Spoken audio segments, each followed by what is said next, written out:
اور دوسری بات وہ غلط جو انہوں نے پھیلائی ہوئی ہے وہ یہ کہ رسول اللہ صلی اللہ علیہ وسلم کی بیٹیوں میں سے صرف ایک بیٹی کو وہ اہل بیت میں شمار کرتے ہیں، فاطمہ رضی اللہ عنہا، باقیوں کا انکار کرتے ہیں۔ اور تیسری غلط بات، غلط عقیدہ جو وہ لوگوں کے اندر پھیلاتے ہیں کہ وہ اہل بیت کی جھوٹی محبت کے کھوکھلے نعرے لگا کر ان نعروں کی آڑ میں بہت سارے صحابہ کرام رضوان اللہ علیہم اجمعین پر طعن و تشنیع کرتے ہیں، زبان درازی کرتے ہیں، ان کو برا بھلا کہتے ہیں، گالیاں بکتے ہیں، تکفیر کرتے ہیں۔ یہ بھی غلط عقیدہ ہے، اور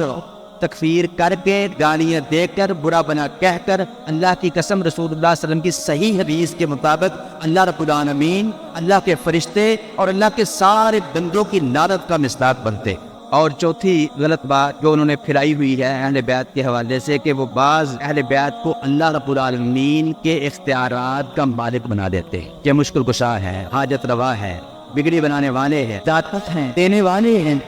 اللہ رب العالمین کے اختیارات ان کو سونپ دیتے ہیں۔ تو یہ سارے کے سارے نظریات، یہ عقائد وہ ہیں کتاب و سنت کے